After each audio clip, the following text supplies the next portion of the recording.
So it's been revealed now, thanks to, this is the American Institute for Economic Research published emails from some of these scientists revealing that they want to discredit you.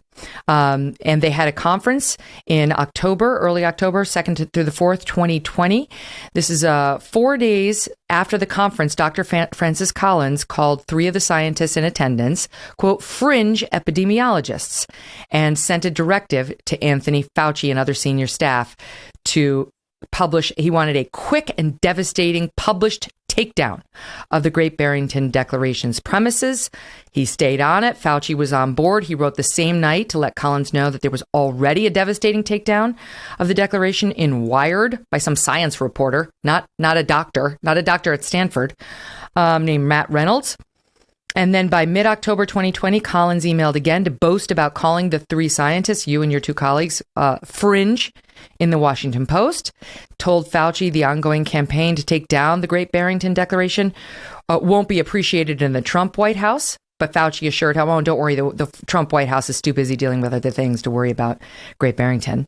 And went on to make sure that pieces were being published trying to diminish you and smear you as a doctor and the theory behind the Great Barrington piece. So your feeling upon learning that there was a coordinated campaign against you? You know, I kind of sensed even from the last year that there was some very strange things happening. Reporters started calling me very shortly after we wrote the Great Barrington Declaration, asking me why I wanted to let the virus rip through society. The Great Barrington Declaration doesn't say that we want to let the virus rip society. Quite the contrary. We said we wanted to take action to protect the vulnerable. We had a lot of discussion about that. And what I actually hoped out of that was a broader conversation with public health officials who know the living circumstances of the elderly in their communities and are perfectly capable of devising creative ways to protect the vulnerable. Instead, we got a propaganda campaign. We had people accusing me of wanting to expose people to the virus, wanting to let the virus rip through society. And it was what we learned. It was a propaganda campaign initiated and directed by the top levels of scientific leadership within the federal government, including Francis Collins and Tony Fauci. That is absolutely shocking to me. What it essentially did is it sent a signal to all other people, scientists and others, who were having qualms with this lockdown focused policy, and told them, you know, if it's a nice career you got there, if you were to speak up, you know, that nice NIH grant you have, well, I mean, I don't know, like it would be nasty if something were to happen to it. In effect, they had created a conflict of interest where you have these people who are charged of tens of billions of dollars of scientific funding. Careers of scientists are made or broken on whether they can get funding from the NIH.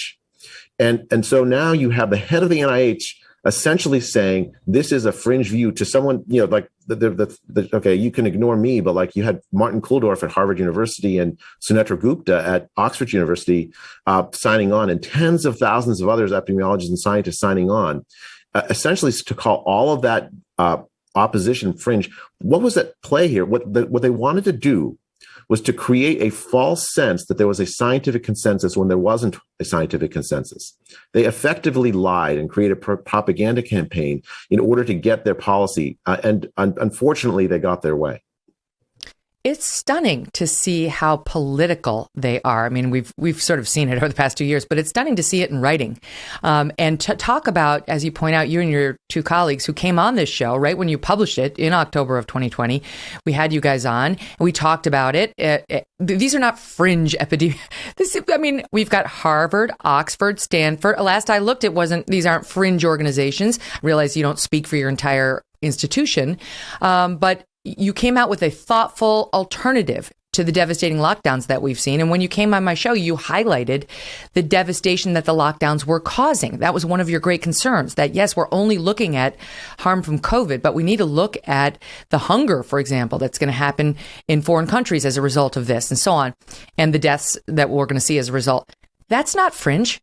That's a legitimate concern that they just chose to disregard. And now when you see it in writing, that they wanted to ruin you guys. And I'm sure you still will deal with some of the fallouts. I mean, what would you say to Dr. Fauci if you could talk to him? I would ask him to step down. He's done enough damage. The role that he's played in this epidemic has been, I think, in large part negative. He has silenced scientific discussion around his policies. He has pushed forward policies like lockdowns that are blind to the harms they have caused, as if they were the only responsible thing to do when they were not. There were alternatives available, like focus protection.